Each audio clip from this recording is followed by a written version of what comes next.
Yellowstone's volcano's superhot water may hold the secrets of Earth's first breath.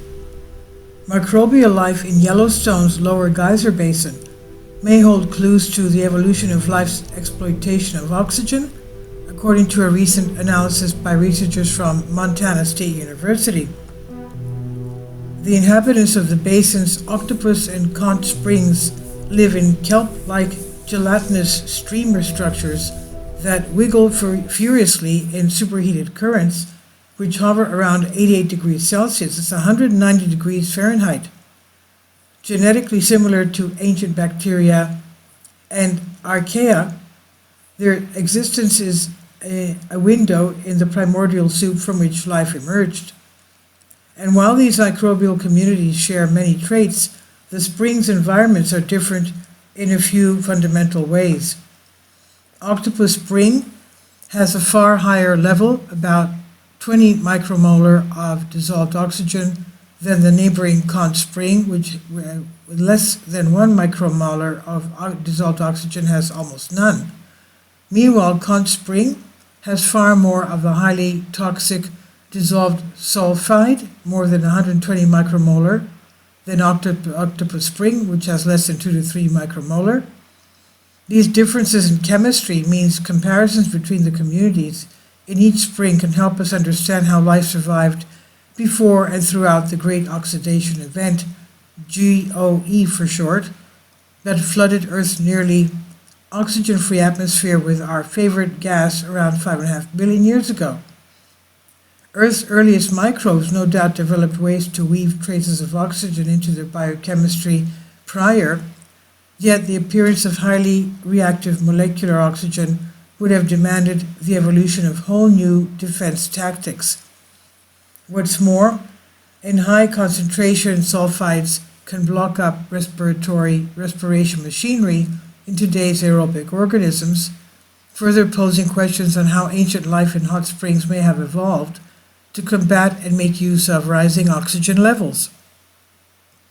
With their drastically different levels of oxygen and sulfide, the springs can be considered proxies for life on Earth either side of GOA, giving researchers the perfect ground to dig for clues on this vital transition. The study was led by geomicrobiologist Bill Inskeep, who has been studying Yellowstone's heat-loving microbes since 1999. It would be very difficult to reproduce this kind of an experiment in the laboratory. Imagine trying to create hot water streams with just the right amounts of oxygen and sulfide, Inskeep says. And that's what's so nice about studying these environments. We can make these observations in the exact geochemical conditions that these organisms need to thrive. By analyzing the microbe samples, genes, and their products, the team could compare microbial diversity and respiratory activity in the two groups. The streamers communities are large enough structures to be visible with the naked eye, Inskeep wrote. This physical reality informs us that gas exchange is necessary for optimum growth, which is also further influenced by rapid oscillation of large filamentous structures that create turbulence and likely increase rates of gas exchange with the atmosphere. In the higher oxygen environment of Octopus Spring, there was a greater diversity of the oxygen-hungry microbes that must eat other organisms to survive, rather than making their own food through chemical reactions, as other microbes sometimes do. In fact, life in Octopus Spring was more diverse in general, and nearly all the microorganisms there had active genes for oxygen respiration. But even in sulfidic, asphyxiating Conch Spring, which had far lower microbial diversity within its very snotty streamers, the potential for oxygen use seems to lie latent. A variety of enzymes that diffuse oxygen by adding hydrogen were found in among the most common populations and were produced in both springs. Significantly, the enzymes with the highest affinity for oxygen were only expressed in the habits with high concentration of sulfide.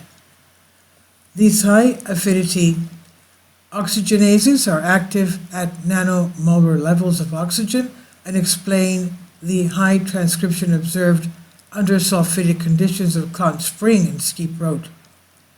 The results showed that these genetically ancient, heat-loving microbes respire at oxygen levels usually deemed too low to support such a task in conditions we don't think of as too toxic.